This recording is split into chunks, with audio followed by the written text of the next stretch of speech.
Syndicate হচ্ছে, এখান থেকে তেল রাতে রাতে হচ্ছে, এরা দিয়ে যাচ্ছে। বেশি পাওয়া যাচ্ছে 200 টাকা আসলে পাওয়া যাচ্ছে না। গ্রামে সিন্ডিকেট হচ্ছে, গ্রামের 200 টাকা লিটার পাওয়া যাচ্ছে। দোকানে গেলে হচ্ছে কি ড্রাম ভরে রয়েছে, তেল বের করতে 200 টাকা নিচ্ছে, তেল আগে 200 তেল টাকা দিচ্ছে না, গ্রামেও 200 টাকা কি লিটার? হ্যাঁ, 200 টাকা লিটার, তাও তেল বই বলছে নি যে বলতে 200 টাকা দিচ্ছি, সে তেল বের করতে ওরা তেলটা পাচ্ছে কোন জায়গায়? ওরা তেলটা পাচ্ছে কোন যাতে পাম্পে তো আমি তো এই 2 ঘন্টা তেল শেষ, 200 টাকা তেল যদি সারাদিনও দেয় একটা পাম্পে তেল ফুরায়, তা আমরা 2 ঘন্টা ওয়েট করে 2 লিটার তেল যদি না পাই, তা গাড়ি ঘোড়া না চালিয়ে বাড়ি বুঝতে কি হচ্ছে, না কি ঘুরে যায় আর কি। 2 থেকে 3 ঘন্টা হয়েছে দাঁড়িয়ে রয়েছে এর ওদিক।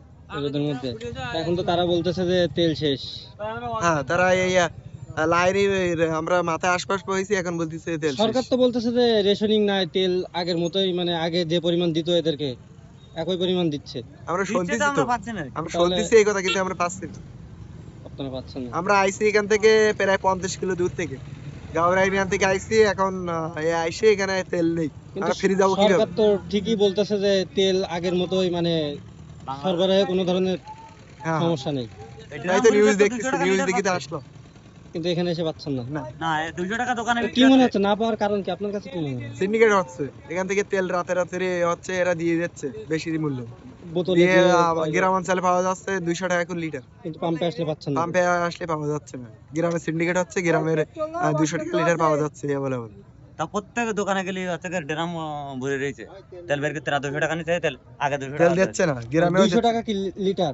200 টাকা লিটার, তাও তেল বই বলছে নি যে বলতে 200 টাকা দিচ্ছি, সে তেল বের করতে ওরা তেলটা পাচ্ছে কোন জায়গায়? ওরা তেলটা পাচ্ছে কোন যাতে পাম্পে তো যাচ্ছে এই পাম্পে তো তেল যাচ্ছে।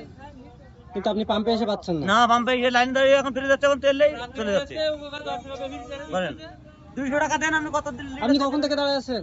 আমি তো এই 2 ঘন্টার মতো 2 ঘন্টার মতো। তারা তো বলতেছে তেল শেষ। তেল শেষ, 200 টাকা তেল যদি সারাদিনও দেয় একটা পাম্পে তেল ফুরায়, তা আমরা 2 ঘন্টা ওয়েট করে 2 লিটার তেল যদি না পাই, তা গাড়ি ঘোড়া না চালিয়ে বাড়ি বুঝতে কি হচ্ছে, না কি ঘুরে যায় আর কি করবো।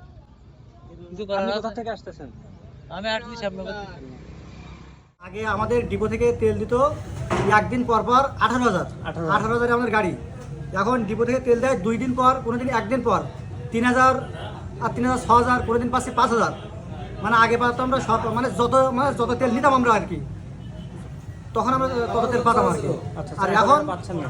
না, এখন আমরা সেই তেল পাচ্ছি না, ডিপো থেকে আমরা তেল পাচ্ছি না। আমাদের দিকে আছে, আমার চাহিদা আছে, আগে যে চাহিদা সেই চাহিদা দিয়ে এখন হয়। তারপর আমরা সেই তেল আছে, মানে আমি নিজেকে দেখে আসলাম যে সোনারমোড় পর্যন্ত আছে ওদিক সিরিয়াল, আর এদিকে আছে এই পাম্প পর্যন্ত, মানে আশা পাম্প পর্যন্ত ওই সিরিয়াল দিকে। তখন আমি আবার দেখলাম যে এত রোদি, লোকজন সব দাঁড়িয়ে আছে, তাহলে সবাই যেন পায়, এই জন্য আমার পরে 200 টাকা করে। অনেকে দেখলাম অভিযোগ করে বলতেছে আপনারা বোতলে দিচ্ছেন, বা গ্রামের যে খুচরা তারা বিক্রি করে আর কি। আচ্ছা, ওই জায়গায় গ্রামে আমরা তো আজকে কোনো ড্রামে, আমরা এর আগে ড্রামে তেল বিক্রি করি।